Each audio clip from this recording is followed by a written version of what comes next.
July 1944. The Carpathians. A self-propelled Su-76 gun ground to a halt in the middle of the road, a thrown connecting rod, the engine dead. The four-man crew was left alone against a column of heavy Tiger tanks. Instead of panic, the order was given, "Axes out!" They chopped down ancient spruces, burying the hull in deadfall and sod, turning the open-topped machine into a pile of forest debris. The fog rolled in. The Germans passed within meters, noticing nothing. Then, a single point-blank shot, and hell broke loose. A turret flew into the air, fire erupted from hatches, and wooden splinters pierced bodies. 3 Tigers burned, but the price of victory turned out to be more terrible than any shell. What happened to the crew afterward? Why did one of them fear the smell of pine needles for the rest of his life? Watch to the end. There lies a truth that makes the blood run cold. July 1944. The Carpathians. The heat is so intense the air shimmers above the armor, distorting the outlines of the ancient spruce trees. We're the rear guard, closing the column, covering the infantry's retreat to fallback positions. Dust grits between my teeth, settles into the folds of my tunic, mixes with sweat and machine oil. Inside the fighting compartment of the Su-76, it is like a red-hot oven. There is no ventilation. There is no roof. There is only 15 millimeters of rolled steel around us, which saves us from shrapnel and rifle bullets, but turns into shrapnel itself if hit by anything heavier than a heavy machine gun. We are the bare-assed Ferdinand, a suicide squad on an open platform mounted on a light tank chassis. The motor roars at its limit. 2 coupled Gaz 203 engines are working themselves to death, choking on low-quality gasoline. The driver, gripping the levers with white-knuckled fingers, tries to keep the machine on the narrow mountain dirt road. To the left is a rock wall. To the right, a steep ravine overgrown with forest. The road has been chewed up by the tracks of the T-34s that passed before us. We crawl upward, fighting the incline. Every track link bites into the stony ground with a clatter that blocks out all other sound. The vibration is so bad, it feels like flesh is separating from bone. The blow comes without warning. It isn't the sound of a gunshot. It is the sound of an internal catastrophe. A dull, sickening, metallic crunch somewhere in the bowels of the engine compartment, like a giant hand crushing the machine's steel heart. A jerk, the gnashing of metal on metal that sets your teeth on edge. The self-propelled gun dips its nose, twitches one last time, and freezes. Inertia throws my chest against the gun breech. The loader is tossed onto the ammo rack. Silence. It descends instantly, heavy, dense, unnatural. A second ago, the world consisted of roaring engines and clanking tracks. Now, you can only hear the metal cooling, ticking from the temperature drop, and the hiss of escaping steam. In this silence, you can even hear the gunner's heavy breathing. "That's it!" The driver's voice breaks into a squeal. He throws open the hatch and climbs out onto the armor. His face is black with soot, his eyes wild. He grabs a wrench and slams it against the front plate with all his might. The ring of the impact carries through the gorge, echoing off the rocks. "Rod!" he screams, spitting saliva. "The connecting rod is gone!" The block is punched. The oil, damn it, leaked out. It's over. I look at the gauges. The needles have dropped to 0. This isn't just a breakdown. This is a death sentence. A thrown rod on a mountain march, 40 kilometers from the nearest repair base, with an SS tank division on our tail. This is the end. We haven't just stopped.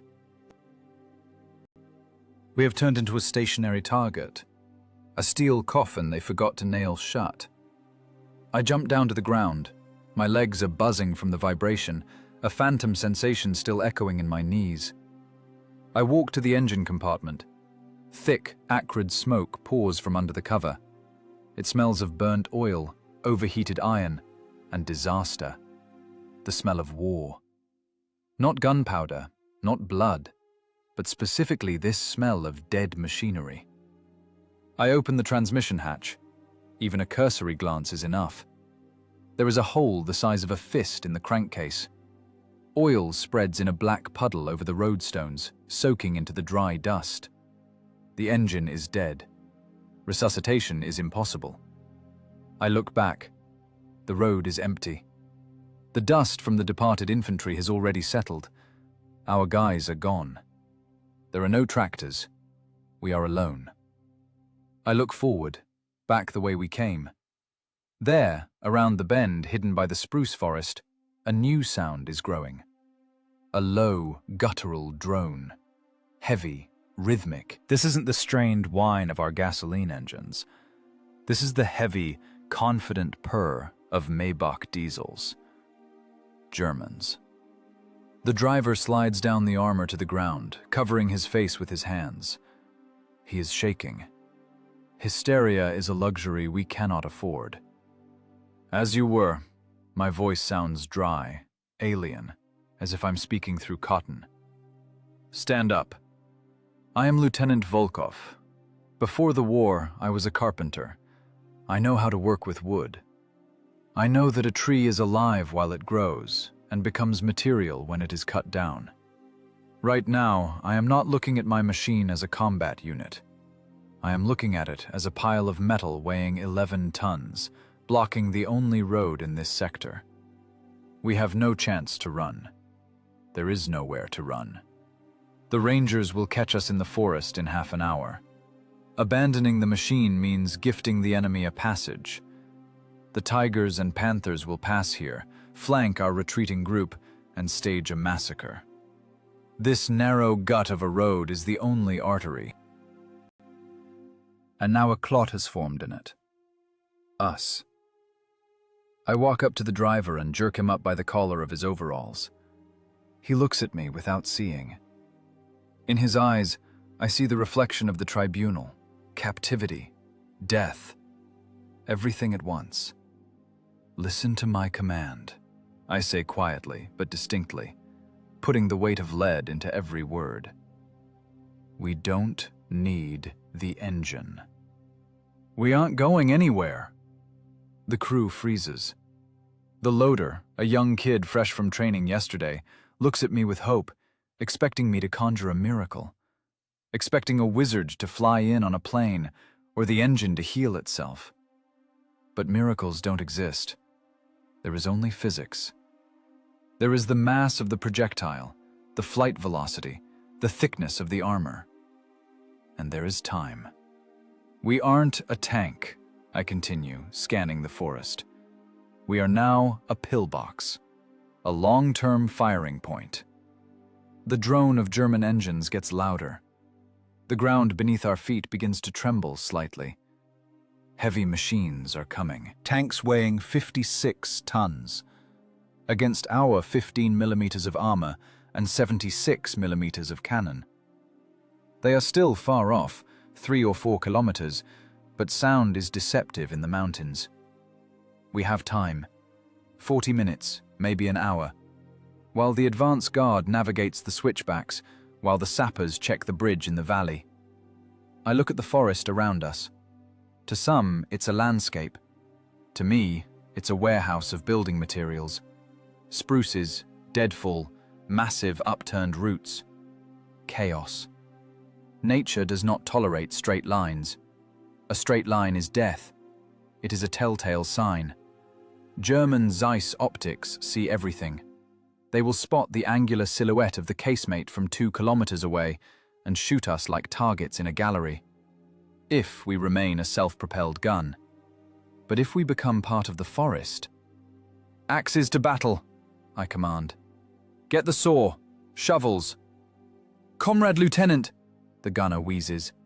We won't make it. There's an armada out there. And we don't need to defeat an armada. I take off my cap and wipe my forehead with my sleeve. We need to become invisible. If they see us, we are corpses. If they don't, we are hunters. I walk to the side, running my palm over the rough, hot steel. This metal will no longer save us. It is too thin. It gets punched through by any German cannon from a distance of 1.5 kilometers. Our armor now isn't Krupp steel or Ural rolled plate. Our armor is deception. It is psychology. The German gunner looks for a tank, a geometrically regular figure. We must give him what he does not expect. We must give him a pile of garbage. Strip the tarp, I command, feeling the fear recede deep inside, replaced by the cold, vicious excitement of a professional. Drop those 2 spruces, block the sector, create a deadfall. The driver looks at me, then at the wrench in his hand, then at the forest. Understanding appears in his eyes. Work. Simple, rough, physical labor. It is better than waiting for death. It is action. Get to it! I bark, shouting over the growing drone in the distance. They rush to the tools. A second later, the first strike of an axe against wood is heard. The sound is dull, wet. The living tree resists. Chips fly in all directions. We are starting to build our own grave, hoping it will become a trench. The machine's heart has stopped, but the crew is still alive. We are stuck in the throat of hell, and the lid is about to slam shut. There is no way back. The point of no return was passed the moment the metal of the connecting rod snapped. Now, ahead lies only battle, or death, or both. We work like the damned. The air is thick, sticky, saturated with the smell of fresh shavings and acrid male sweat. In this forest, there are no longer ranks, no regulations, no subordination in the usual sense. There is only a brigade of laborers who have half an hour left until the end of their shift. And this shift might be their last. I throw off my oil-stained tunic, remaining in my undershirt, which instantly sticks to my back. The axe in my hands is not a weapon. It is a tool for survival. I recall skills from a past life. Before the war, I built houses. Now, I am building a stage set for death. "Bring it down," I rasp, pointing to an old, gnarled spruce hanging over the road. "There, roots toward the track." The loader and gunner, harnessed to the 2-man saw, tear metal through living wood. Zip, zip, zip, zip. The sound of the saw seems deafening to me. In the silence of the mountain forest, this rhythmic gnashing carries for kilometers. It feels like the German acoustic operators are already marking a cross on the map, listening to this concert. But we cannot stop. The tree shudders, groans, and crashes across the road with a crack, raising a cloud of dust and needles. We don't let the dust settle. We attack the trunk, hacking off branches on one side to press it tighter against the front armor plate. "Don't chop it clean!" I yell at the gunner, who out of habit tries to make a neat cut. "Leave the knots, rough up the bark." This needs to be a windfall, not a logging site. Camouflage isn't just throwing branches on top. It is the architecture of deceit. The human eye, especially an eye trained in German order, in Ordnung, subconsciously seeks correct geometric forms. Right angles, straight lines, circles. The silhouette of the SPG is a collection of straight lines. The casemate is a square. The barrel is a straight line. The wheels are circles. My task is to break this geometry, destroy the silhouette, turn the machine into a shapeless pile of forest trash. I drag a heavy resinous log, tearing the skin on my palms. My gloves turned to rags long ago. Resin mixes with blood, drying into a black crust. We lay the trunks, not haphazardly, but creating a complex structure. Large logs at the base, covering the wheels and the lower front plate. This is the most vulnerable zone. If a shell hits there, the transmission will be blown to shreds. Logs won't stop a shell, no. But they can force it to ricochet, or trigger the fuse just a bit early, a millisecond, but before the armor. Germans are close, Comrade Lieutenant. The driver stops for a second, wiping his face with a dirty forearm. Hear that? They're revving. I hear it too. The drone has become distinct. They have already cleared the lower pass. Now they are crawling up the switchback. The sound of engines swells and fades, reflecting off the cliffs. It plays a cruel joke on the nerves. It feels like they are already behind us, then to the side. But I know the map. They still have about 3 kilometers to drive. We have 15 minutes of hard work. Don't listen, I command, driving my fear deep into my subcortex. Work! Cover the side! We drag spruce boughs, huge, heavy paws. They prick, scratch faces, poke into eyes. We pile them on top of the logs, creating a second layer of camouflage. This is the blur layer. The green mass must hide the blackness of the logs and the grey color of the armor. I make sure the branches don't lie too evenly. The wind must play with them. If the camouflage is a motionless stone wall, an experienced eye will catch on to that unnatural static state. I climb onto the armor, looking from above.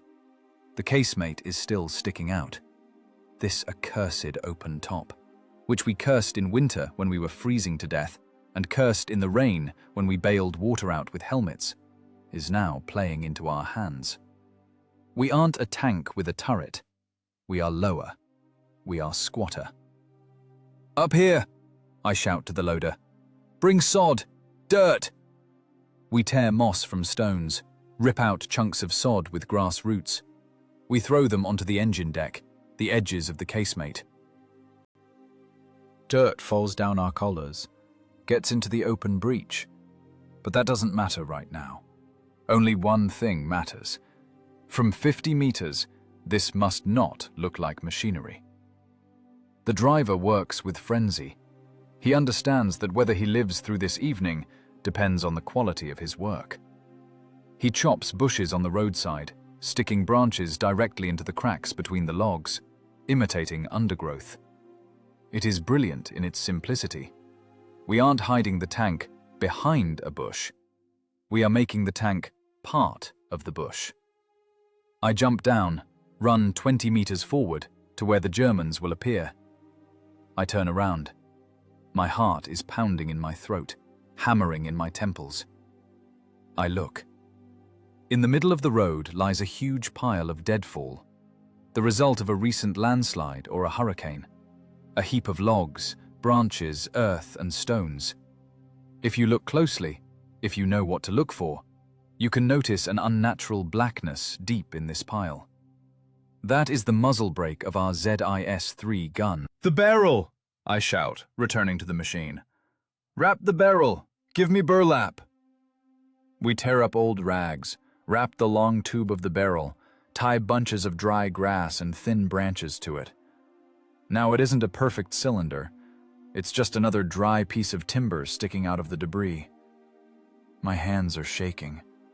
Not from fear, but from overexertion. My muscles are clogged with lactic acid. Every movement is a struggle. But we are finished. The Su-76 has vanished. In its place is a monument to chaos.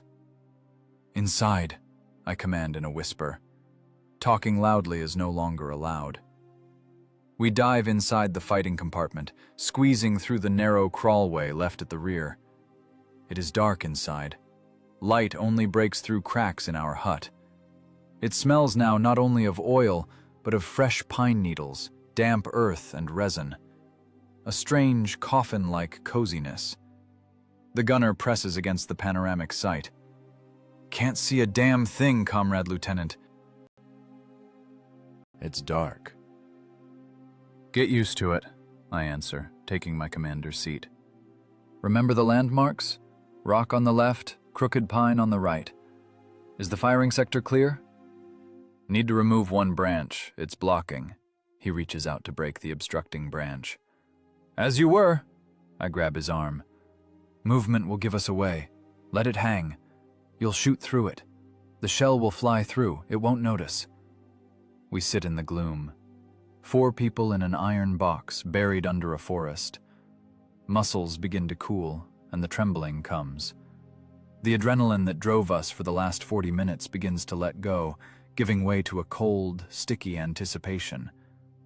I look at my hands. They are black, covered in abrasions and cuts. Under the nails is the dirt of the Carpathians. I feel not like an officer, but like an animal that is holed up in a burrow, waiting for the hunter. Some water, the loader whispers. Later, I cut him off. Listen. The drone of engines changes tonality. It becomes heavier, more strained. They are very close. I can already distinguish individual sounds. The clatter of tracks, the squeak of suspension, a metallic voice commanding in German. They are here. But that is not all. Nature decides to contribute to our drama. Fog begins to descend from the mountains, whitish, dense, like diluted milk. It flows slowly, filling the hollows, licking the stones, hiding the outlines of trees. In a minute, visibility drops to 50 meters. In 2, to 30. It is a gift of fate, and it is a curse. The fog will hide our deadfall even more securely. Even with binoculars, they won't understand what this pile is in front of them until they bump into it with their bumper. But we are blind too. Our optics are useless. We will be shooting point blank, by sound, by intuition. I look at the crew. The driver sits with his hands on his knees, staring at a single point. He knows that if we miss, or if the shell ricochets, he will die first. He sits in the most vulnerable spot. The gunner grips the aiming flywheels so hard his knuckles have turned white. He breathes through his mouth, greedily gulping the stale air. Stay calm, I say. My voice sounds unexpectedly firm in this cottony silence. We are invisible. We are the forest. The forest is not afraid of tanks. I check my PPSH submachine gun. The drum is full. The bolt moves smoothly. I place it nearby on the ammo shelf. F1 grenades lie in the niche, dull ribs gleaming. If they get too close, if the cannon falls silent, we will have this final argument. Outside, the world disappears. Only the white mist and sound remain. The sound of approaching steel. Thousands of horsepower encased in armor are coming at us. And we sit in a wooden hut and wait. Waiting for that single moment when we must turn from prey into executioner. Time stretches, becomes viscous like the resin on my hands. Every second is a heartbeat. 1, 2, 3. We are ready. The fog in the mountains doesn't fall like rain, from top to bottom. It is born straight from the ground, as if the forest is exhaling the dampness accumulated overnight. In 10 minutes, the world around us ceased to exist. First, the tops of the spruces disappeared, then the far turn of the road, and then a white, dense, tangible substance swallowed our machine too. Visibility dropped to 0. This isn't just poor visibility, it is sensory blindness. We sit inside a white cotton cocoon, cut off from reality, deprived of a soldier's main sense, sight. Only hearing remains, and it begins to play terrible games with us. In the absolute whiteness, the brain, deprived of visual landmarks, begins to construct a picture of the world on its own. The rustle of a branch settling under its own weight in our pile sounds like the crunch of a twig under a German boot. A drop of condensation falling on the gun breech thunders like the strike of a firing pin. The wind walking in the crowns turns into the whisper of foreign speech. This is auditory hallucination. The psyche is stretched to the limit, like a string ready to snap. I see the driver flinch at every sound, his head jerking left and right, trying to catch the direction of a threat that might not even exist. But there is a threat that is real. The earth begins to tremble. This is not shivering from cold or fear. It is the physical vibration of the soil transmitted through the hull floor, through the steel of the seats straight into the spine. The vibration is low, heavy, rhythmic.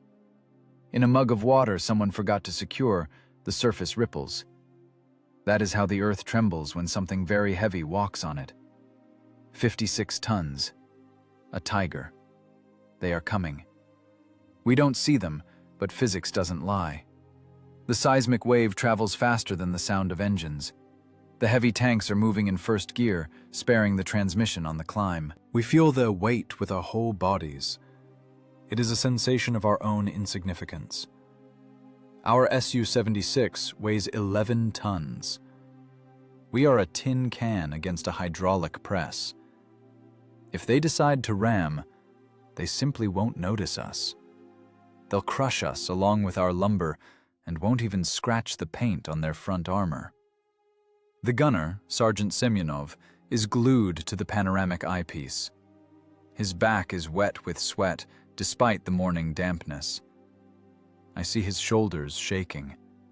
He tears himself away from the sight, grabs a piece of rag, and furiously, until it squeaks, begins to wipe the optics. "Nothing," he whispers, and there is panic in that whisper. "Comrade Lieutenant, milk! Solid milk! I don't see the landmarks." "Where do I shoot?" He presses against the eyepiece again, spins the wheels, trying to find at least some spot of contrast in this white mush. Optics created to see a target at 2 kilometers are useless point blank against fog. Lenses don't clarify the mist. They just show you a magnified white nothing. "Stop the fuss." My voice sounds hollow, as if I'm speaking from under a pillow. I put my hand on his shoulder, heavily, firmly, pressing fingers into the muscle. It is the only way to convey confidence when words don't work. I feel his collarbone moving under my palm. He wants to shoot. Just shoot out there, into the white noise, to release the tension, to do at least something. It is an instinct, to strike first before fear paralyzes the will, but right now, this instinct is our enemy. A blind shot is suicide. The flash in the fog will be visible for hundreds of meters, like a lighthouse. We will give ourselves away without doing harm. A subcaliber shell from 1953 is a finicky thing. It needs a right angle. It needs a vulnerable point. If we hit the tiger in the forehead or, God forbid, miss, and the shell grazes the sloped armor, we are corpses. We have the right to only one shot. One sniper prick with a scalpel into an artery. "Wait," I say right into his ear. "Wait until you see the muzzle break. Until you can count the rivets on the armor." The drone of engines swims out of the fog, gaining flesh. Now it is no longer a faceless hum, but a symphony of mechanical power. The characteristic whistling sound of superchargers is audible. The clank of track pins grinding stones is heard. Clink, clank, clink, clank. The sound of metal that fears no one. They walk confidently, like they own the place. They know that in this forest there is no one who could challenge them. The Russians here have only infantry and light artillery, which they will run over without slowing down. The smell changes. The freshness of fog and pine needles recedes. A wave of heavy, oily exhaust rolls in. German synthetic gasoline smells different from ours. It smells of chemicals and death. This smell clogs the nostrils, inducing nausea. The enemy is so close that we are breathing the same air. I look at the stopwatch. Time has lost its meaning. Seconds stretch into hours. My heart beats against my ribs so hard it seems the knocking is audible outside. 1, 2, 1, 2. This isn't heroism. This is physiology. Adrenaline narrows the vessels, blood drains from the face, hands grow cold, but the grip on the submachine gun becomes iron. All senses are sharpened to the limit. I hear the loader breathing, raggedly with a whistle. I hear a drop of water fall from the visor of the driver's headset onto the friction clutch lever. Drip. Is the fog beginning to thin? Or am I imagining it? Breaks, grey spots appear in the white wall. No, these aren't clearings. This is movement. Something huge, dark, geometrically irregular is bearing down on us from the mist. It displaces the fog, pushes it apart with its steel hull. The contours are blurred, like a ghost, but this ghost weighs dozens of tons. I see a flat vertical side. I see a row of wheels, interwoven in a checkerboard pattern. It is a tiger. It is passing us. Distance, 20 meters. It is presenting its side to us. It doesn't see us. To the German tank commander looking through the triplex, we are just a pile of windfalls on the roadside, of which there are thousands here after artillery shellings. A natural detail of the landscape. The architecture of our deception worked. Logs, branches, sod, it all merged into a single spot that the enemy's brain filtered out as safe. I squeezed the gunner's shoulder harder. Not now, too early. Must let the turret pass. If we shoot now, he'll have time to traverse. Need to hit the engine, the fuel tanks, the ammo rack behind the turret. The gunner froze, stopped breathing. He also sees this gray hulk slowly floating through the crosshairs of the sight. The muzzle of their gun, long, with the massive knob of the brake, looks forward, past us. It looks like the pointing finger of fate, which this time missed. The silence inside the SPG rings. We sit quieter than mice under a broom. If only we don't sneeze. If only the bolt doesn't clang. If only the engine doesn't cool down completely and make that treacherous click that cooling metal makes. The first tank passes. Behind it, 10 meters away, the second one swims out of the fog. They are moving in a column. If we hit the first one, the second will shoot us point blank. If we hit the second, the first will turn around and... The decision comes instantly, cold and sharp as a razor. Hit the trailing one in the visible zone. Create a traffic jam. Track the second one, I whisper. Under the turret ring, armor piercing. The gunner nods barely noticeably. His hands work smoothly. The flywheels turn without jerks. The barrel of our cannon, camouflaged as a burnt log, shifts millimeters to the right. We are no longer victims. We are a trap, the spring of which has already been released, but the jaws haven't snapped shut yet. Another second. Another half second. The fog swirls around the tracks of the enemy machine, as if trying to hold it back, to warn it.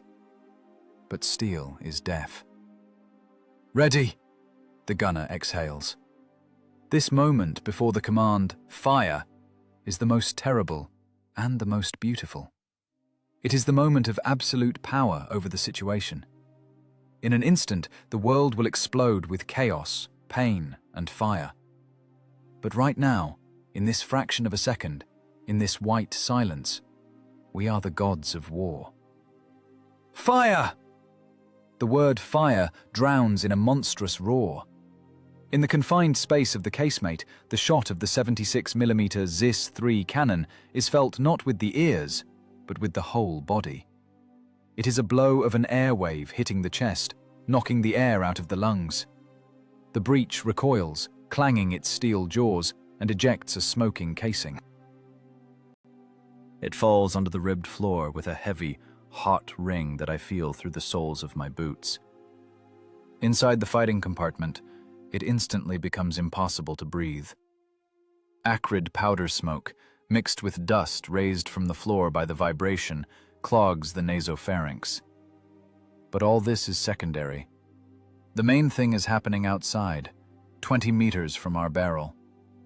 The physics of murder is simple and merciless. The subcaliber shell leaves the barrel at a speed of almost 1,000 meters per second. At such a laughable distance, ballistics can be ignored. The shell flies in a straight line, like a laser beam. Flight time, 0.02 of a second. The human eye is incapable of registering this. The nervous system doesn't have time to react. The German commander didn't even have time to see the flash in our deadfall. He died before the sound of the shot reached his ears. Impact. It isn't a ring, not a screech. It is the sound a sledgehammer makes entering a rotten watermelon, only amplified 1,000 times. A dull, wet, crushing blow of metal on metal. The tungsten core of the BR-354P shell crashes into the side of the Tiger at a right angle. 80 millimeters of vertical cemented steel, the pride of German engineering, are powerless against the kinetic energy of a point-blank impact. The steel doesn't hold, it flows. At the point of contact, pressure of thousands of atmospheres arises. The metal of the shell and the metal of the armor turn into plasma. The core punches through the side, dragging a spray of incandescent fragments into the space behind the armor. The mechanics of destruction inside the German tank are instantaneous. Fragments of armor, heated to white incandescence, work like shrapnel in a closed room. They slash the crew, tear hydraulics, but most importantly, they find the ammo rack. A Tiger carries 88 shells inside. It is a powder keg.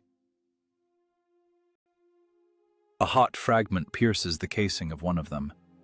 Ignition of the propellant charge happens instantly. The pressure inside the tank jumps to critical in a fraction of a second. Detonation. Through the slot of the sight and the cracks in our log shelter, we see the multi-ton turret of the Tiger jump like a lid on a boiling kettle. Columns of furious, roaring flame erupt from open hatches, from cracks, from the hole in the side. The fire isn't orange, isn't red. It is blindingly white, chemical, angry. The blast wave blows away the fog around, forming a perfectly clean circle with a radius of 50 meters. The burning giant freezes. Its tracks still scrape the ground by inertia, but a second later stop dead. It stands across the road, turned into a blazing barricade. Its steel corpse is now our best defender. It has blocked the firing sector for those coming behind. "Got him!" The gunner's voice breaks through the ringing in ears. "He's burning, bitch! He's burning!" "Load!" I yell, not hearing my own voice. "High explosive, rapid fire!" The adrenaline, which a second ago froze the blood, is now boiling. Hands act faster than thought. The loader, despite the cramped space, has already grabbed the next shell. Movements are honed to automatism. A punch to the base of the casing, the breech closes with a clang. "Ready!"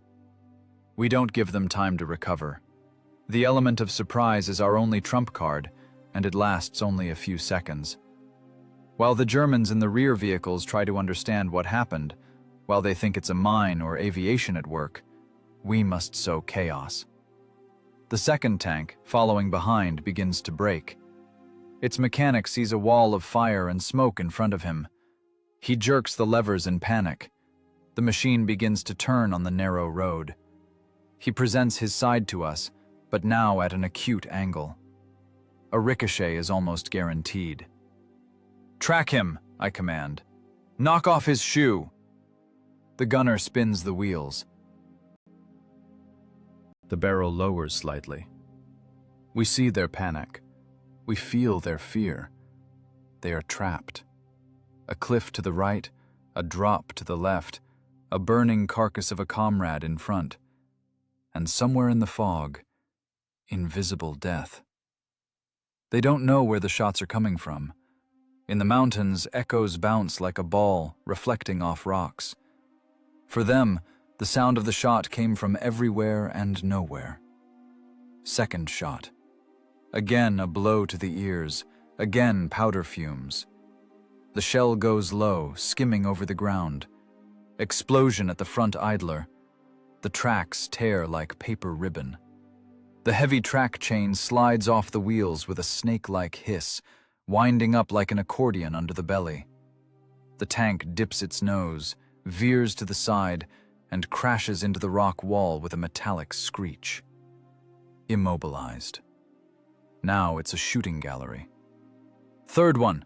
Where's the third?" I shout, trying to make something out in the billowing smoke, which is now mixing with the fog, creating a dirty gray curtain. "Can't see! Smoke!" the gunner yells. We created a cork. We bottled them up. But now the scariest part begins. They realized it's an ambush. The shock has passed. Now the German military machine will turn on. Cold, calculating, deadly. The turrets of the rear tanks begin to rotate, barrels sweeping in search of a target. Machine gun bursts begin to probe the forest. Zip, zip. Bullets whistle overhead, knocking branches off our camouflage. They shoot blindly, fanning out, covering areas, combing the greenery. I look at my guys. The loader wipes his face with his sleeve, smearing soot. There is blood on his cheek, scratched by a casing or hit against the breech during recoil. He doesn't notice. His eyes burn with a feverish shine. The driver has curled into a ball, but not from fear, but from readiness. If I order, he will start the engine, even if the pistons fly out through the hood, and we will rush to ram. But there is no order. We stand. We are part of the forest. We are a pile of firewood that spits death. The smell of burning becomes unbearable. Rubber on the wheels of the hit Tiger is burning. Oil is burning. Paint is burning. And, most terribly, it smells of burnt meat. This sweet, sickening spirit breaks through even the stench of TNT. The wind drives the smoke toward us. This is good. Smoke is camouflage. "Listen!" I raise my hand. Through the crackle of flames and machine gun fire, a new sound breaks through. The clang of hatches. The crew is climbing out of the hit second tank. They don't want to burn alive. "High explosive!" I grab the PPSH. "Infantry!" The loader is already shoving a high explosive fragmentation shell into the breach. This is a different tool. If armor-piercing is a needle, then HE is a sledgehammer. "Above the tank! Into the rock!" I command the gunner. "Cover them with shrapnel from above!" Shot. The shell explodes, hitting the stone wall above the stuck Tiger. A stone rain mixed with steel fragments showers the German tankers, scrambling over the armor. They fall like sacks. No pity. War is the work of destroying enemy manpower and equipment. Right now, we are over-fulfilling the plan. Suddenly, a blow shakes the casemate. A dull, hard knock that makes dirt rain from our ceiling. Splinters fly into faces. "Spotted!" the driver screams. "No!" I see a piece of log fly off our camouflage. "Blind burst! Large caliber! It holds! The wood holds!" A 12.7mm bullet hit the spruce trunk we laid over the armor. The wood splintered, took the blow, absorbed the energy. The armor didn't even ring. Volkov, the old carpenter, knew what he was doing. Spruce wood is viscous, layered. It works like composite armor. We are alive. Alive for now. But they are beginning to bracket us. The circle is tightening. They are hitting all suspicious piles. It's a matter of time before a burst sows through our wooden armor. in a thinner place, or a high explosive lands here. Don't sleep! I kick a box of casings with my foot, clearing space. Work! While the barrels are warm, we live! The fog and powder smoke mix into something dense, almost tangible. It is no longer air. It is an emulsion we breathe. For the Germans, we don't exist as a point in space. After our shot, they don't see the muzzle flash. In this milk, light scatters instantly, turning into a giant, faceless glow. From their position, it seems the forest itself is shooting. This entire accursed mountain slope lights up for a fraction of a second, and determining the epicenter is impossible. Their precise optics, their famous stereo telescopes and sights, are now more useless than glasses for a blind man. They are fighting ghosts, and it is driving them mad. The Germans are falling into a rage. This isn't the panic of fleeing men. It is the aggression of a cornered beast that has huge fangs, but doesn't see who to bite. The rear vehicles, those still intact and blocked by the burning carcass of the lead tiger, open heavy fire. They are hitting blindly. They just demolish sector after sector, hoping for luck. 88 millimeters is a terrible caliber. Shells tear the air above us with a screech that vibrates the diaphragm. They don't see our camouflaged casemate, so they aim higher, shearing off the tops of the spruces. The forest around us begins to die. Trunks of ancient trees burst with a crack resembling cannon shots. Huge splinters, branches, pieces of bark rain down. Here it is, the main vulnerability of our Su-76. We are open from above. We are sitting in a steel box without a lid. Any high explosive burst in the tree crowns above us, and we will get a serving of shrapnel straight into our heads. We don't need a direct hit. It's enough for a shell to graze a branch 5 meters above the fighting compartment. Heads! I yell, ducking as another shell takes the top off a pine right above us. A heavy branch falls onto our fake deadfall, adding chaos to the camouflage. But we are alive. The fragments went high. Inside the fighting compartment, a conveyor belt is running. There is no place for emotions, fear, or thoughts of home. Here, there is only the mechanics of murder. The loader has turned into a robot. His movements lost human fluidity. They became jagged, functional, perfectly precise. Bend down to the rack, rip out a shell weighing 6 kilograms. Turn the body, shove into the breech. Clack! The sound of the closing bolt is the only rhythm that matters. Ready, he rasps. His voice is gone. Lips are cracked and bleeding from powder dryness. Casings ring underfoot, roll around, make standing difficult. Red-hot brass burns ankles even through tarpaulin boots. A blue fog from burnt gunpowder hangs inside the casemate. The fan can't cope, and there isn't really one, only the natural draft of the open compartment, which is now clogged with smoke from outside. Smoke eats at the eyes. Tears stream down, mixing with soot on faces, turning us into devils. We cough, spit black saliva, but don't stop for a second. Left 05, I command, looking through binoculars through a crack between the logs. There, in the gray murk, someone twitched.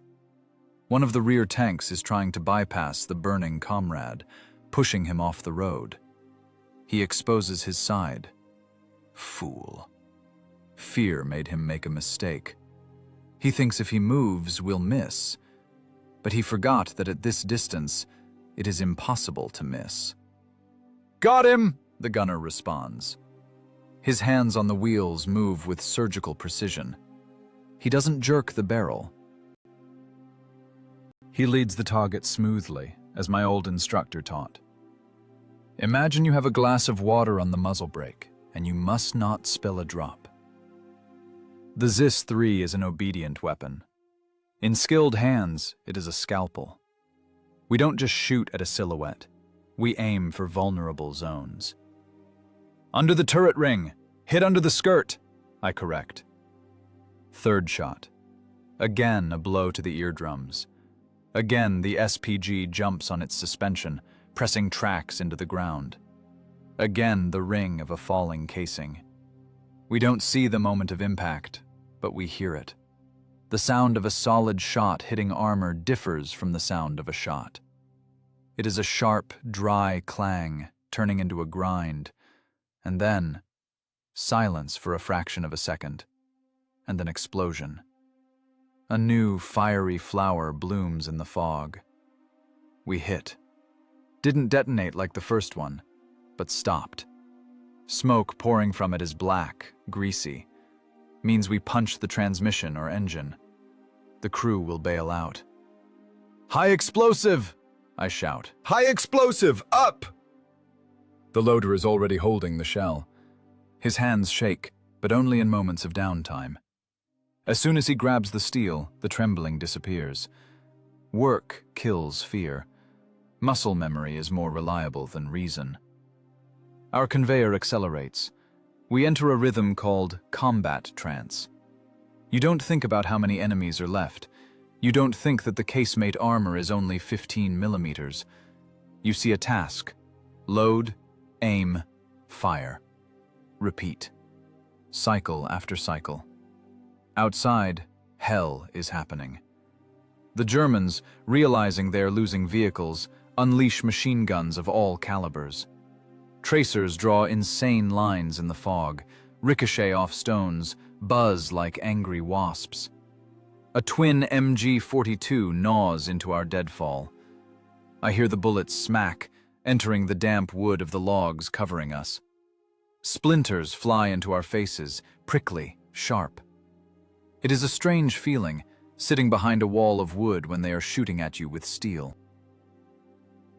You physically feel every hit biting off a piece of your protection. Logs crumble, moss and earth shower down. Our invisibility melts with every burst. But the wood holds. Viscous spruce swallows bullets, mires them, preventing them from piercing the thin armor of the compartment. Holds for now. "Oil!" screams the driver, looking at the instruments. "Temperature rising!" The engine is off, but it is still hot, and without fluid circulation, it can overheat even at rest. But that doesn't matter right now. Let it melt. We don't need it yet. "To hell with the oil!" I snap. "Watch the front. If infantry comes, crush them with tracks if we have to start up." We work as a single organism. The mechanic is the legs, the gunner, eyes and hands, the loader, the heart-pumping blood shells, and I am the brain trying not to let this organism die. Suddenly, something changes. The density of fire increases. Submachine guns join the machine guns. It's infantry. Panzergrenadiers dismounted and started combing the forest. They are moving in a chain, shooting at all suspicious bushes. "Shrapnel!" I command, changing tactics. "Set for impact!" The loader grabs a shell with red markings. He knows what to do. The fuse must be set to instantaneous action. So it bursts not in the ground, but at the touch of a branch, at the touch of the ground, at the touch of a human body. "Ready!" We turn from a tank destroyer into a meat grinder. The barrel lowers. Now our target is not armored boxes, but gray figures flashing in the breaks of the fog. "Reference point 2! Tree with a fork! Fire!" Shot. The burst happens 10 meters above the ground, clipping a pine trunk. A spray of ready-made damaging elements and shell casing fragments covers an area of hundreds of square meters. This is a steel rain from which there is no salvation in an open field. Screams of the wounded cut through the roar of battle. Thin, human screams that are scarier than any roar of engines. But we feel no pity. Pity stayed back in 41. Here, in 44, In the burning forest of the Carpathians, there is only the cold accounting of survival. Either them or us.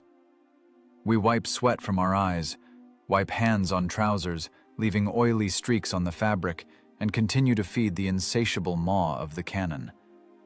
The casing falls. Clang. The bolt closes. Clack. Shot. Bang. We are a machine. We are a function. We are not people right now. We are an instrument of vengeance hidden in a pile of firewood. And as long as we have shells, this forest belongs to us. Invisibility cannot last forever.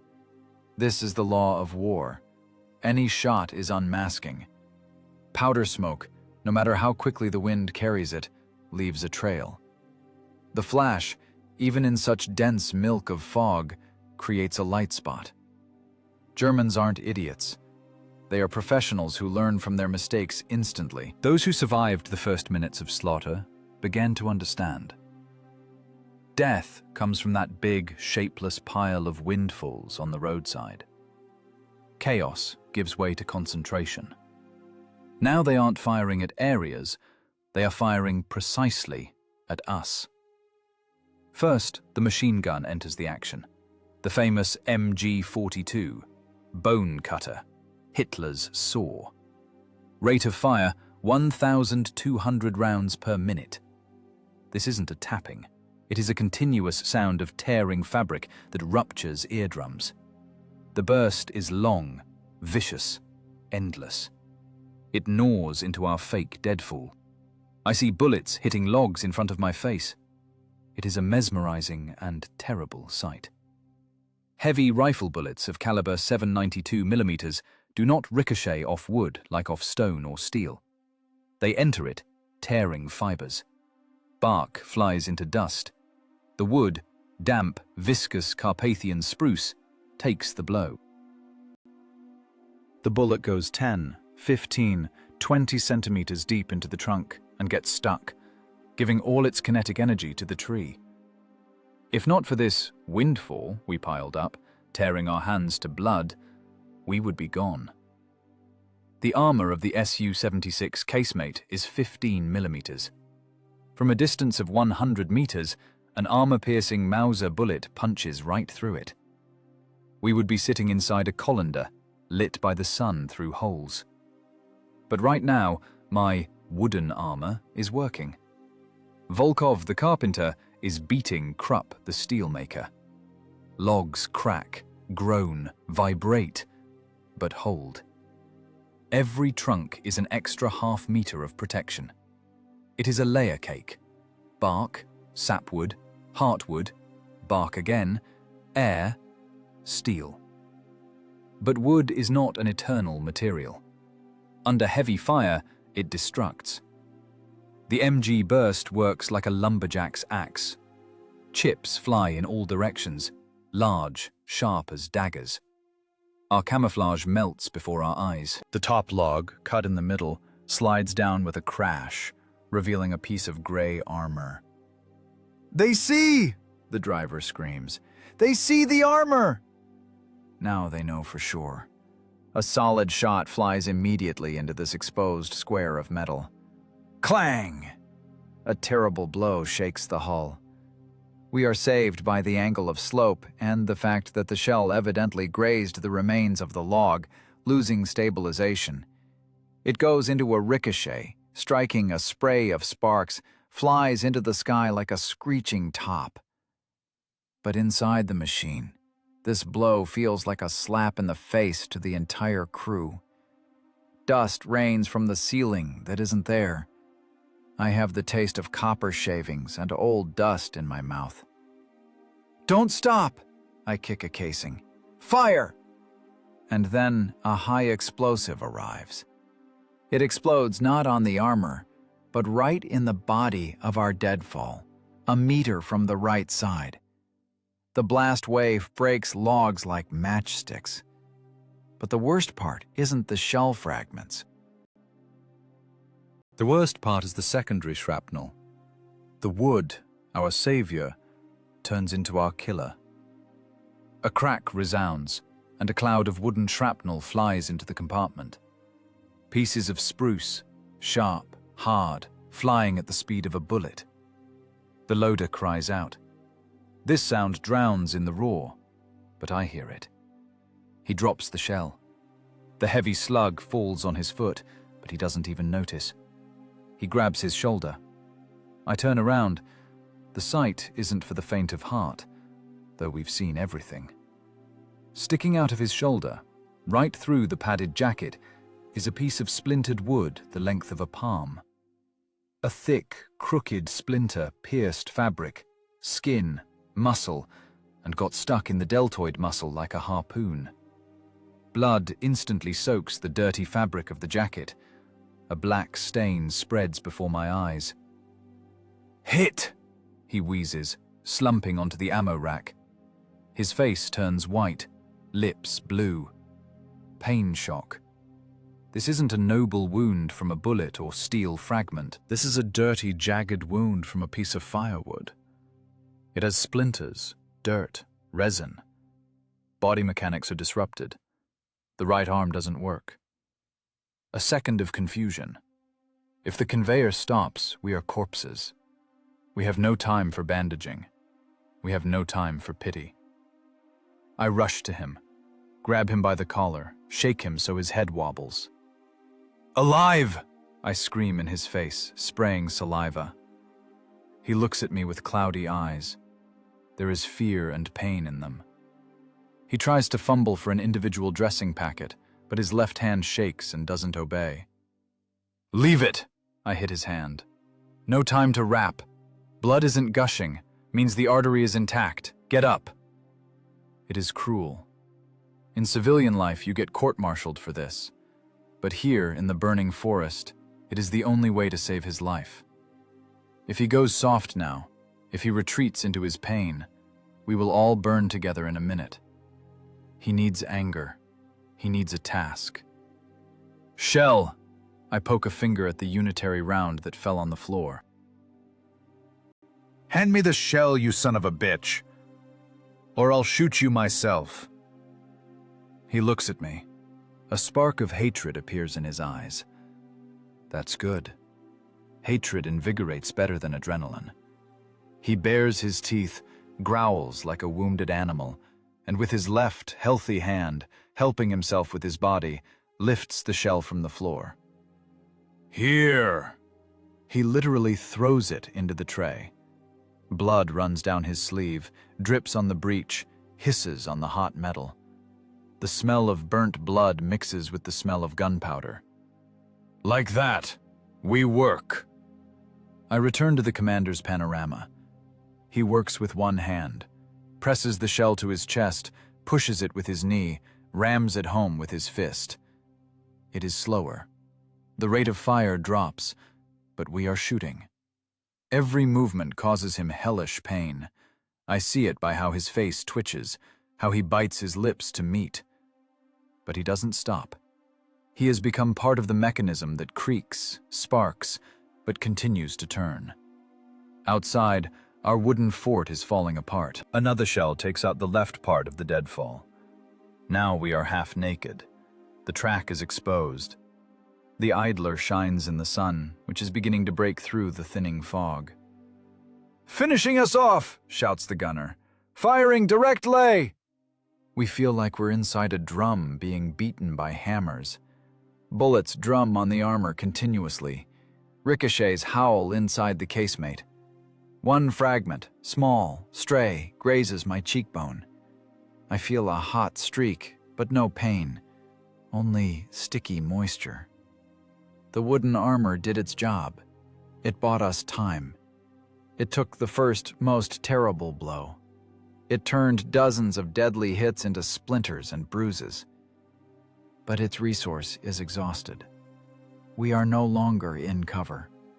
We are on stage, and the spotlights are aimed at us. "High explosive!" I command, seeing the German infantry, emboldened, rising for a rush. They see our protection is crumbling. They want to take us warm. The loader, our wounded man, our wooden man, hands over the HE shell. He is no longer human. He is a clot of will and pain. Wood sticks out of his shoulder. He looks like an unfinished sculpture that was brought to life and forced to fight. Take that, bastards! He yells, ramming the shell. In this scream, there are no words, only an animal roar. Shot. The shell goes into the chain of advancing men. The explosion scatters bodies. But there are many of them. Too many. And there are almost no shells left in the rack. I see empty slots.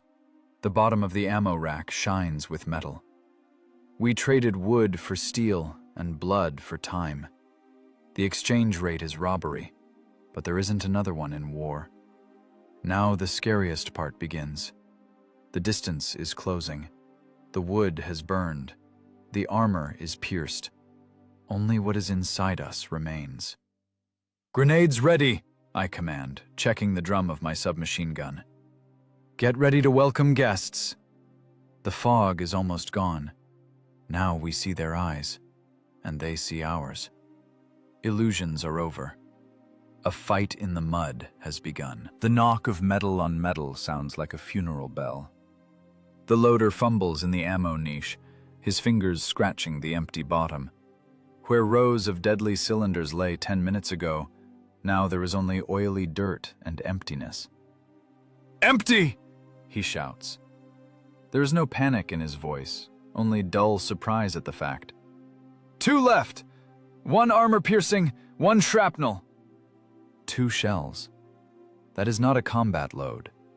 Those are the last 2 nails, and we need to decide whose coffin lid to hammer them into, the German one or ours.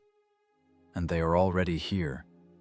A gray wave of infantry rolls out of the forest. This isn't a panicked flight or a psychological attack.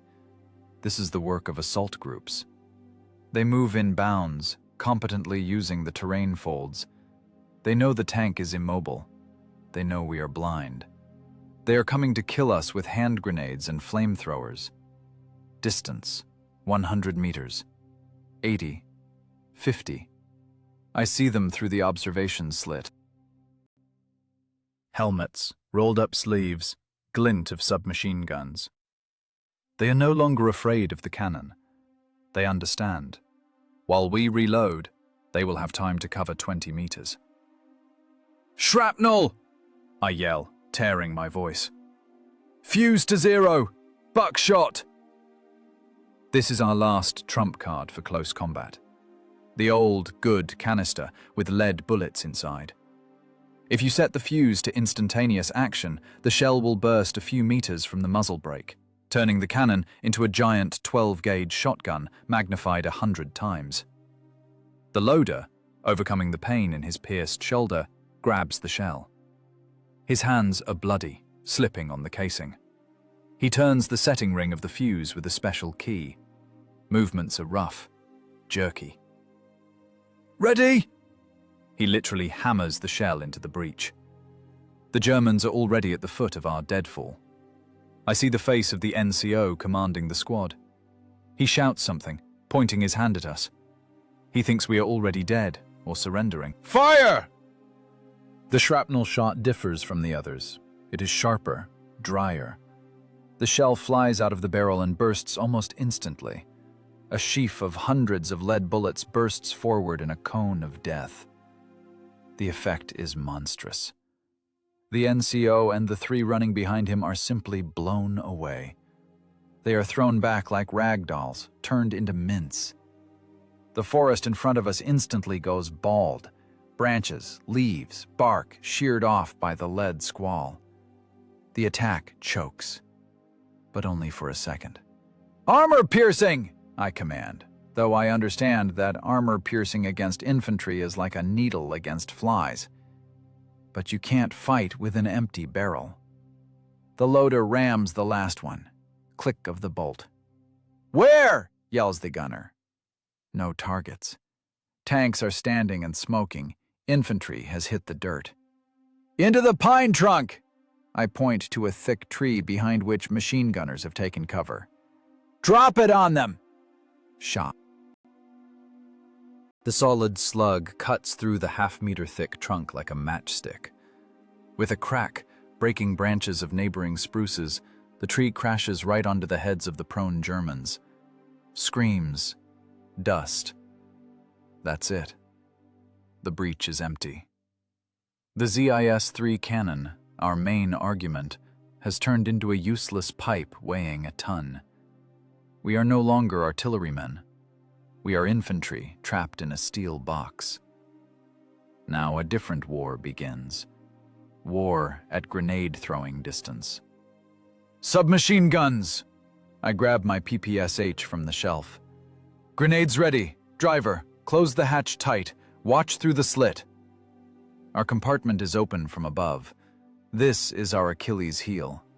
The Germans don't need to punch through the armor. It's enough for them to toss one grenade down our collar, and we will turn into meat goulash on the walls of the fighting compartment. The knocking on the armor changes. It isn't the ring of bullets. It is dull thuds of something heavy. Grenades. "Grenade!" screams the driver. A German potato masher with a long wooden handle flies over the side and falls on the floor, clinking against spent casings. It spins, hissing. Time slows down to absurdity. I see the marking on the handle. I see smoke from the fuse. The brain doesn't think. Reflexes work. Grab, throw. I drop to my knees, grab this death by the wooden handle. It is hot. Swing. I throw it back out over the top of the casemate without looking. The explosion rings out outside, in the air, a meter from the side. Shrapnel clicks against the armor like hail. Ears are completely blocked.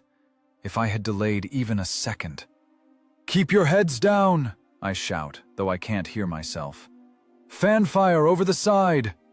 I raise the PPSH over the upper edge of the armor plate and give a long, blind burst. 71 rounds in the drum. Rate of fire, 900 rounds per minute. It is a sewing machine of death. Casings rain onto my shoulders, hot, burning. The driver takes our F1s from the bag. Lemons. This is a terrible thing in defense. Cast iron jacket gives lethal fragments for 200 meters. Throwing it in the forest is madness. You can catch a ricochet yourself. But there is no choice. "Pull the ring," I command. "Count to 2. He pulls the pin, releases the lever. Pop of the fuse. 1, 2. He half rises and hurls the grenade over the side, under the tracks, to where gray figures are swarming in the dead zone. The explosion is heavy, dense. The ground shudders. The Su-76 jumps like on a bump. The scream outside cuts off. We have turned into a fortress. Immobile, piled with casings, stinking of blood and burning. A fortress 5 square meters in area. Outside, dozens of enemies. Inside, 4 half-deaf, shell-shocked people. The gunner draws his TT pistol. He shoots into a crack between the logs of our destroyed camouflage. "He's climbing! He's climbing, the bastard!" I turn around. Fingers in gray gloves appear over the left side. Someone is pulling themselves up, trying to climb inside. Helmet with goggles. Face distorted with malice. I don't have time to turn the submachine gun. The loader, our wounded hero, grabs a heavy empty shell crate and with a wild roar, overcoming the pain in his torn shoulder, brings it down on the German's head. Crunch. The German disappears, falling down under the tracks. "Ammo!" I yell. "Drum!" My PPSH chokes with a dry click. Empty. The loader kicks me a spare drum. Hands slip from sweat and oil. I rip off the empty magazine, insert the full one. The latch clicks, the most pleasant sound in the world right now. We fight back like rats cornered. Barrels of submachine guns are red hot. The wooden furniture of the gun is smoking. We shoot at everything that moves. The Germans have come right up close. I hear their voices right behind the thin steel wall. They are shouting commands. They are banging rifle butts on the armor. This is surrealism. We are separated by 5 millimeters of steel. If I put my hand to the side, I would feel the warmth of their bodies. "Fire! Give fire!" Someone screams outside in German. They want to smoke us out. Smell of gasoline. A bottle. A glass bottle flies into the compartment, hits the breech, shatters. Liquid splashes in all directions. Acrid smell of schnapps and gasoline. Molotov cocktail. "Fire!" squeals the driver. Flame flares up instantly. Rags on the floor are burning. The gunner's oily clothes are burning. "Put it out!" I drop the submachine gun, grab a tarp, cover the fire. "Sand! Dirt!" We stomp the fire with our feet, bury it with trash from the floor. Panic is death. If we jump out, we get shot. If we stay, we burn. We choose to burn, but not go out. The flame is knocked down. We are choking in smoke. Eyes see nothing. We shoot at sound, at rustle, at intuition. Grenades are gone. Ammo is running out. Suddenly, silence falls. It falls as sharply as the attack began. Shooting dies down. The Germans are pulling back. Why? Regrouping? Preparing for a new assault? Or are they calling in aviation? We sit on the bottom of the casemate, breathing heavily. Air enters lungs with a whistle and goes back out. We are alive.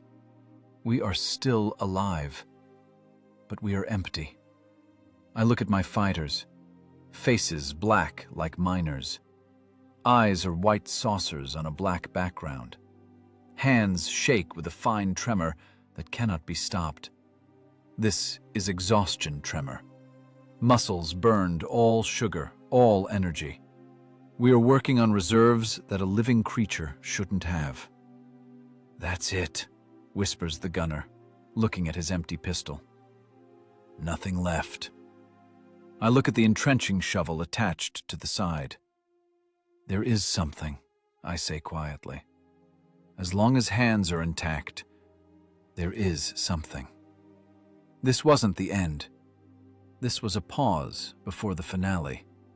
We won this round of hand-to-hand combat with a tank, but the war didn't end. And we are still stuck in this accursed steel box in the middle of the Carpathian forest. Silence hits the ears harder than a howitzer shot. It descends suddenly, heavy, viscous as wet clay. Just moments ago, the world around us was tearing to pieces, ringing with steel and howling with ricochets, and now, vacuum. Only the crackle of burning diesel on German tanks and the ringing in one's own head is audible. This ringing, a thin mosquito whine on the edge of ultrasound, is now our constant companion. Concussion. We are all concussed here, deafened, gutted. The Germans pulled back. I look through the crack between the smashed logs. They aren't running. They are withdrawing in an organized manner, covering each other, carrying away the wounded. They stopped the attack not because they got scared. They are simply pragmatists. They decided they ran into a seriously fortified defense node, a camouflaged concrete pillbox, or a dug-in battery. It didn't occur to them that this hell was arranged by a single immobilized self-propelled gun with a torn engine and a crew of 4 suicide bombers. Our architecture of deception worked to the end. We inflated our significance to the size of a fortified region. The fog, which betrayed us in the beginning and saved us in the middle, finally dissipates. The sun, bright, indifferent July sun, floods the mountain road. The picture that opens before us is worthy of a madman's brush. The road is clogged with dead iron, 3 carcasses, the lead tiger burned to the ground, turning into a rusty orange skeleton. The turret is shifted, the barrel stuck in the ground, as if the tank is bowing to us. The second, D-tracked, stands pressed against the cliff.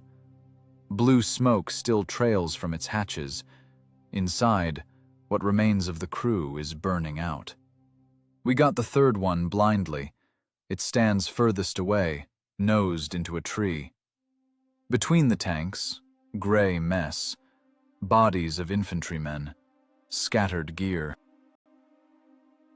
Helmets looking like turtle shells, churned earth, broken trees, craters. It is a graveyard. And in the middle of this graveyard stand we. Our Su-76 looks pitiful.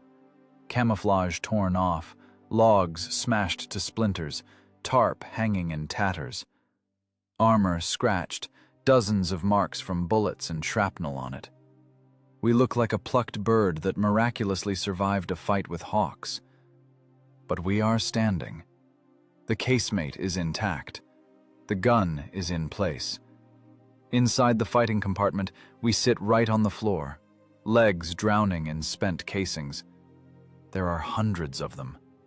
Brass cylinders cover the ribbed metal with a solid carpet, jingling at every movement. It smells so bad it turns you inside out. A mix of powder fumes, burnt rubber, unwashed bodies, blood, and that sour smell of fear that a human secretes when death breathes in his face. I try to stand up, but my legs don't hold. Knees turned to jelly. I slide my back down the warm armor, sit next to the driver. He sits clutching his head with his hands and rocks from side to side. He is mumbling something. I listen closely. It is cursing. Endless, monotone, senseless stream of dirty words. This is his prayer. The loader is lying on shell crates. He is conscious, but his eyes are glassy. Adrenaline let go, and now pain came. Real, wild pain from a torn shoulder. Blood soaked the sleeve, pooled on the floor. He breathes shallowly, frequently, with a whistle. "Drink," he rustles. The gunner, with a face black from soot, on which only trails of tears are white, fumbles on the floor. Finds a canteen. It is warm, almost hot, dented. He unscrews the cap with shaking hands. The cap falls, rings against casings. He brings the neck to the wounded man's lips. Water flows down the chin, washing away dirt, leaving light streaks on black skin. I take out a pouch. Need to smoke. This isn't a desire, it is a physiological need. The body demands nicotine to at least somehow start normal chemical processes in the brain. I take out a scrap of newspaper, pour shag tobacco, and I can't roll it. Hands live their own life. Fingers jump like an epileptic's. This is exhaustion tremor. The nervous system blew its fuses. I look at my hands with hatred. I am an officer. I am a commander. I just burned 3 tanks, and now I can't handle a piece of paper and a pinch of tobacco. Shag spills onto trousers, onto the floor. Paper tears. "Let me," wheezes the driver. He takes the pouch from me. His hands are shaking too, but he does it mechanically, roughly. Rolls a thick, crooked goat's leg, licks the edge, hands it to me. We light one for all. The smoke is bitter, tearing the throat, but it seems the tastiest thing I've tasted in my life. The first drag hits the brain, causing light dizziness. "Gone?" asks the gunner, looking at the sky. "Gone," I answer. Voice is alien, creaky. "Think there's a battalion of us here. Now they'll call artillery, or Stukas will fly in." "How long for us?" He doesn't ask how long left to live. He asks how long to wait for help. "Don't know. An hour? Maybe 2. while they figure it out, while they regroup. We are silent. Nothing to talk about. There is no joy. In movies, they show soldiers hugging, shouting, "Hurrah!" throwing caps in the air. In life, that doesn't happen.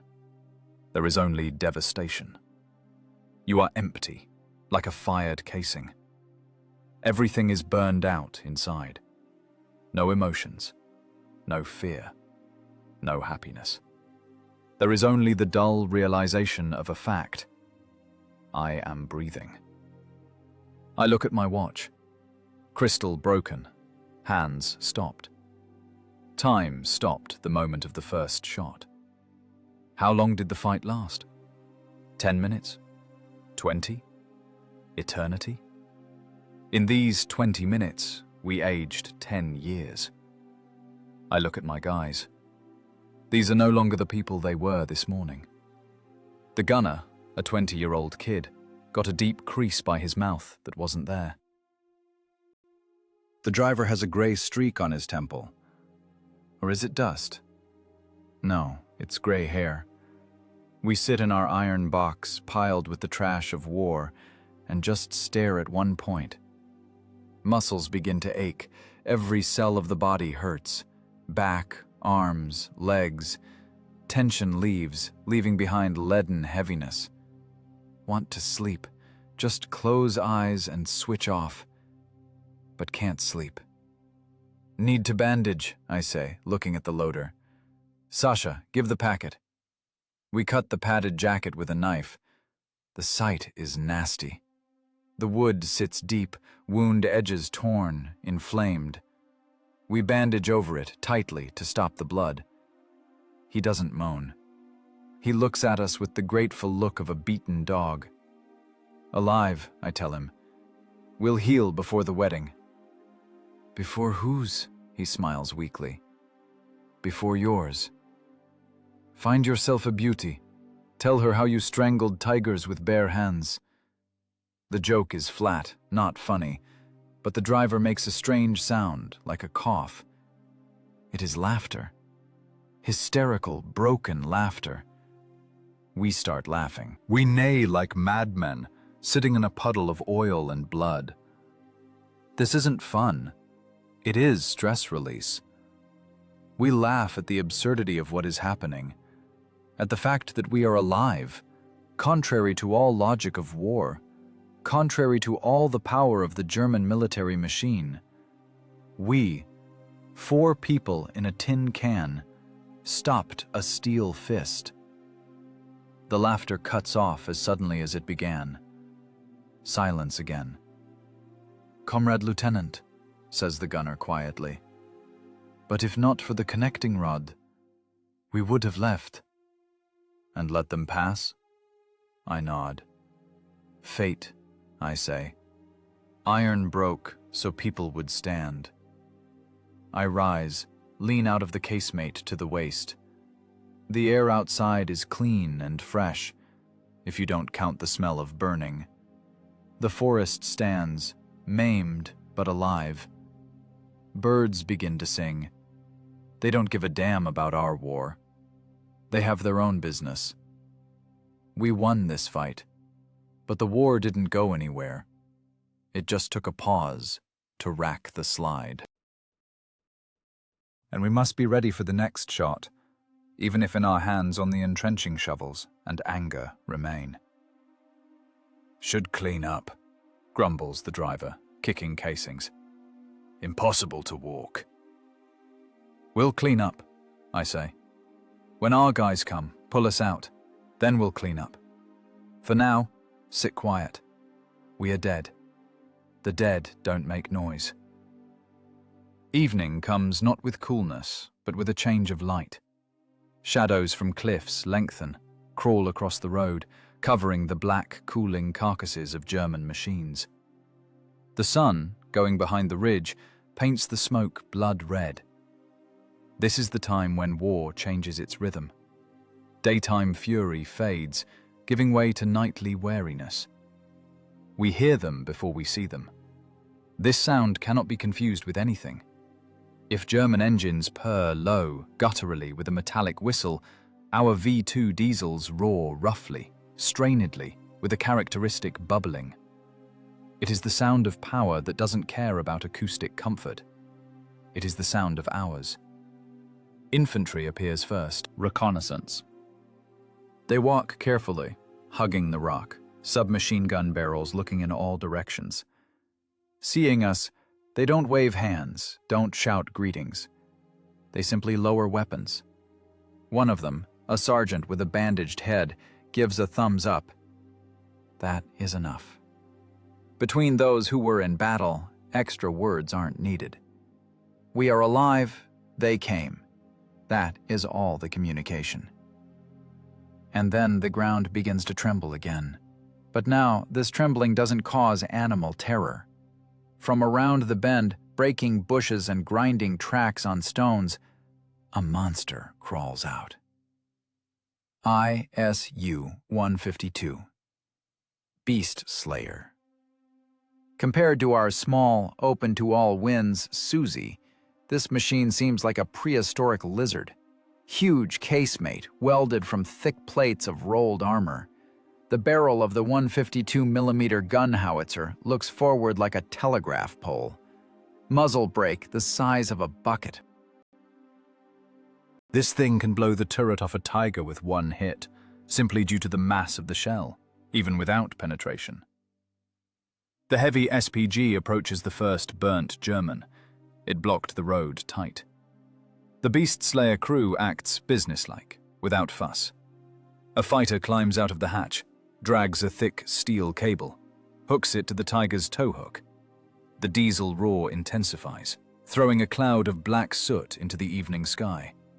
The cable tightens, rings like a string. The ISU 152 jerks and slowly, with strain, begins to drag the 56-ton carcass into the ditch. The grinding is such that teeth hurt. Metal on stone, metal on metal. The dead German tank, leaving deep furrows in the soil, reluctantly slides off the road, freeing the way for war, which moves west. Following the Beast Slayer, a Willis drives up. Staff officers. A colonel gets out of the car, tunic clean, fitted, ribbon bars on his chest. Boots shine, despite road dust. Next to him, an adjutant with a map case. They look like aliens from another world. From a world where there are maps, telephones, reports, and strategic plans.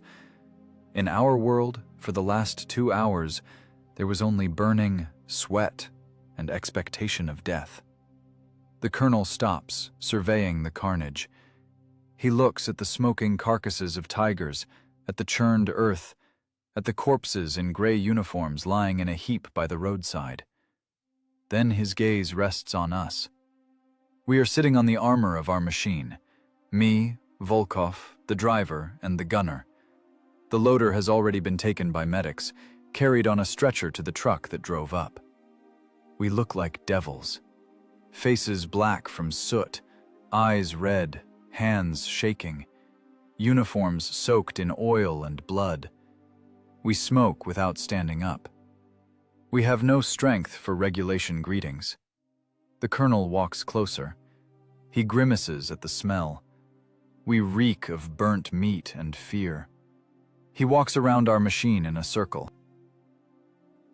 Looks at the remains of logs sticking out in all directions, at the splintered stumps with which we lined the casemate, at the spruce boughs mixed with earth.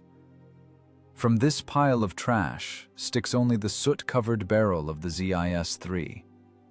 "Who is senior?" asks the colonel. His voice is loud, commanding, used to shouting over staff noise, but here it sounds inappropriately ringing.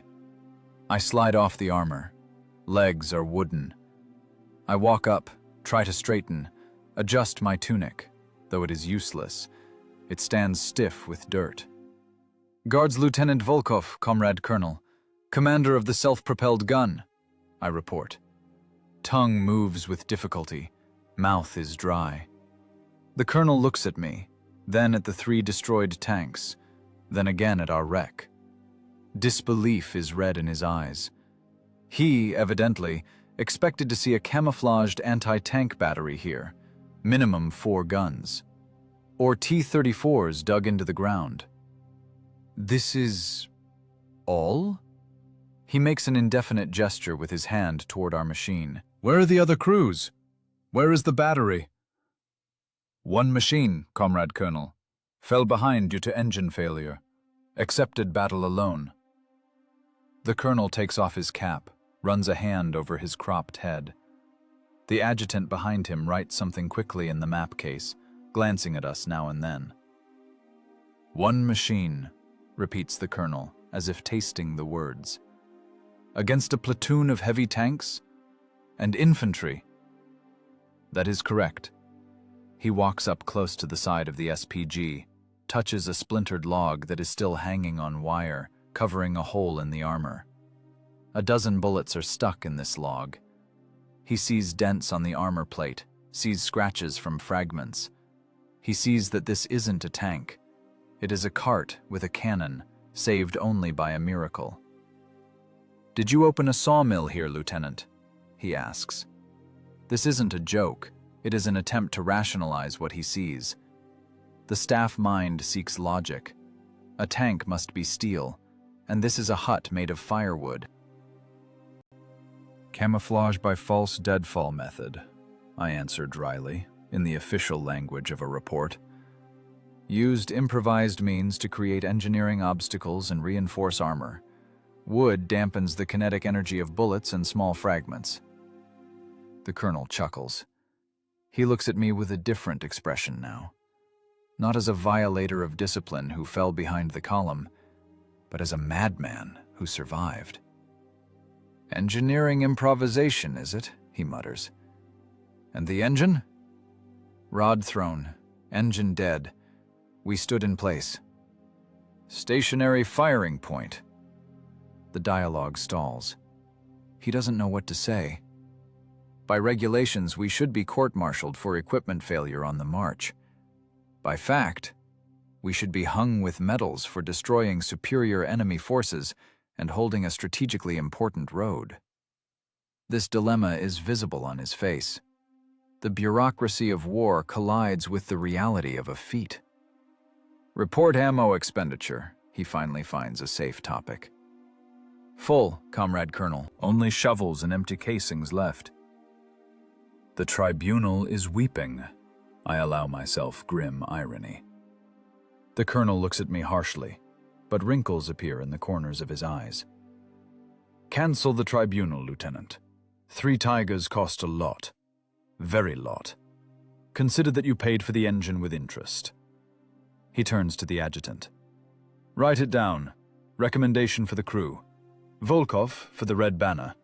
The rest for the Red Star. And put in the report, ambush by heavy artillery forces."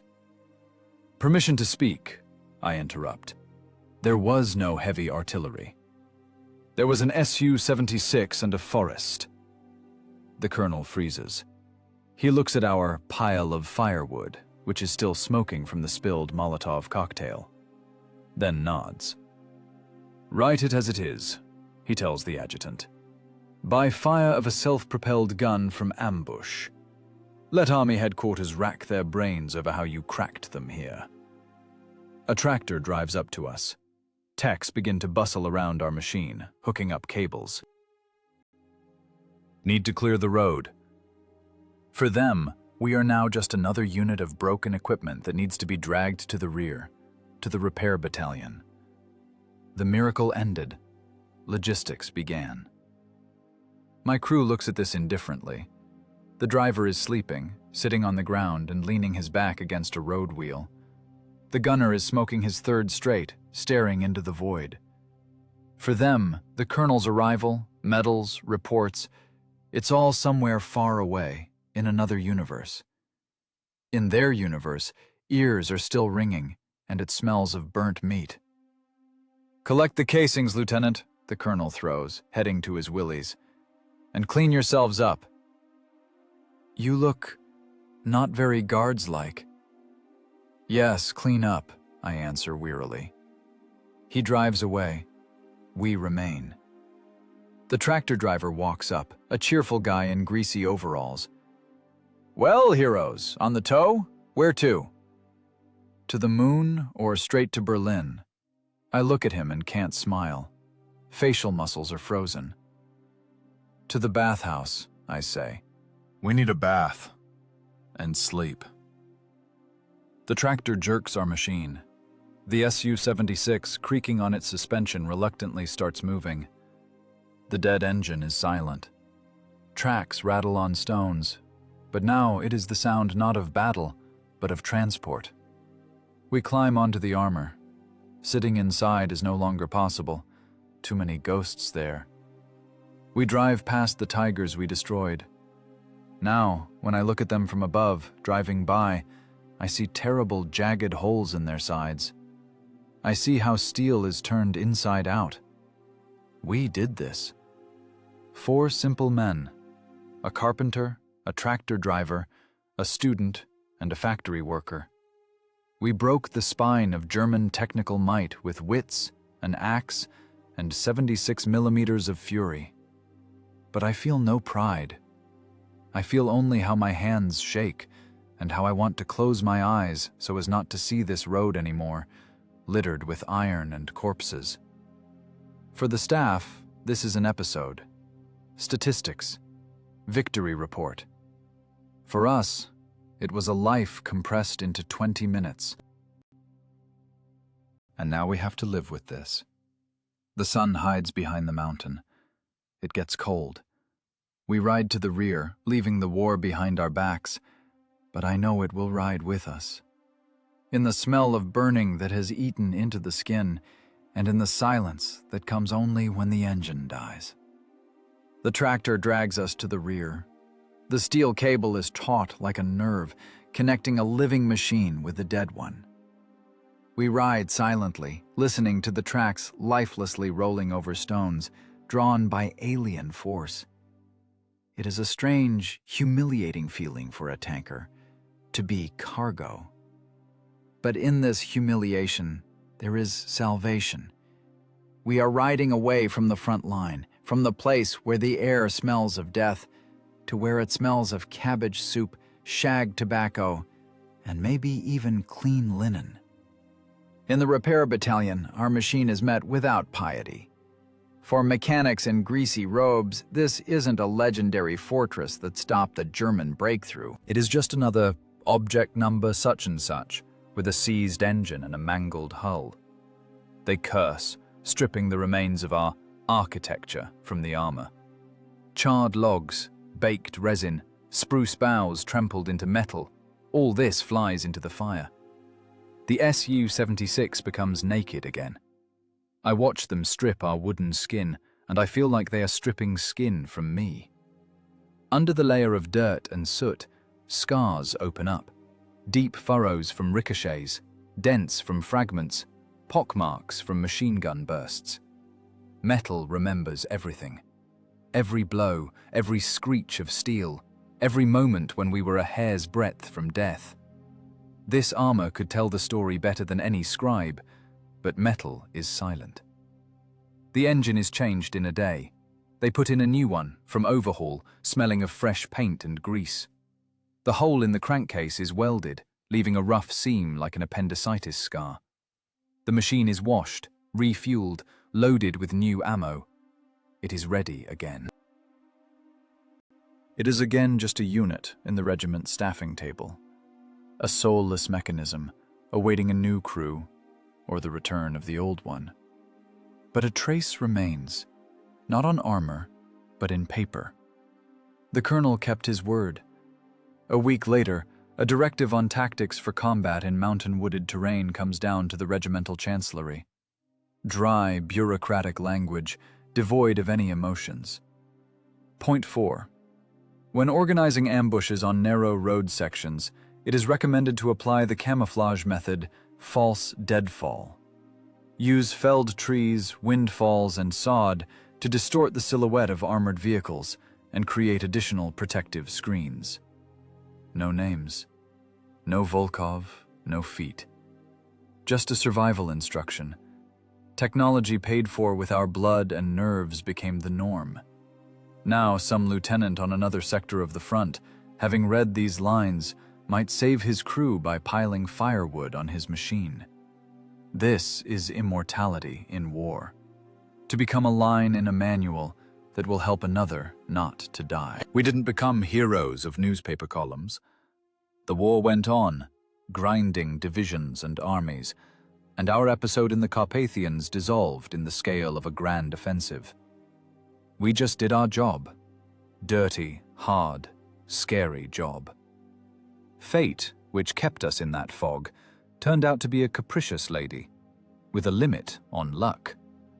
Lieutenant Volkov, the former carpenter who saw building material in the forest, not landscape, didn't make it to Berlin. He died 6 months later, in January 1945, in Hungary, near Lake Balaton. There was no forest there. There was bare, frozen steppe and mud up to the knees. His self-propelled gun was covered by a volley of German rocket mortars. Direct hit into the open casemate. No wooden armor, no wits could help there. Against the mathematics of the kill zone, there is no defense. The death notice came to his native village, dry and short. Fell the death of the brave. The driver survived the war, but returned home without a leg. Phantom pains tormented him for the rest of his life, and at night he often screamed, demanding a 32 wrench to tighten a non-existent connecting rod. The gunner burned in a tank during the storming of Vienna. The loader, the same one with the shoulder pierced by a splinter, survived, raised 3 sons, but never went to the forest for mushrooms. Couldn't stand the smell of damp pine needles and fresh saw cuts. History doesn't like subjunctive moods, but if back then, in July '44, that ill-fated connecting rod hadn't broken, 3 German Tigers would have passed the pass. They would have hit the flank of our infantry, and hundreds, maybe thousands of death notices would have flown across the country ahead of time. One small, faulty part changed the course of local history. This is the anatomy of war. It isn't just arrows on general staff maps. It is a screw that snapped. It is fog that fell on time. It is the hands of a carpenter that took up an axe instead of a steering wheel. Today, on that road in the Carpathians, it is quiet. Asphalt has long hidden the tracks of caterpillars. Rocks are overgrown with moss, hiding chips from shells. The forest we felled then, and which the Germans shot up with machine guns, has grown anew. Nature knows how to heal wounds better than people. But if you dig the earth on the roadside, there, under a layer of sod and fallen leaves, you can still find spent brass casings of caliber 76 millimeters, green, oxidized, grown into tree roots. This is material memory, evidence that here, at the point of absolute hopelessness, 4 people refused to accept the inevitable. They didn't run. They didn't die submissively. They turned on that very Russian resource that isn't written in any Wehrmacht technical specification. An alloy of fury, engineering calculation, and that very hope for the best that works only when you have done everything you could, and a little bit more on top. Bare-assed Ferdinand. A mass grave for 4. Suicide SPG. It was called different things, but on that day, in the thick, milky fog, it became a fortress against which Krupp steel broke. War is chaos, but inside this chaos there is always room for order, created by man with his will. When the motor fails, character begins to work, and this engine is impossible to stall. The casing falls to the floor. The sound of metal hitting metal is a period. The final chord. We survived where we should have died, and as long as we remember this sound, this smell of burning, and this fog, we are truly alive.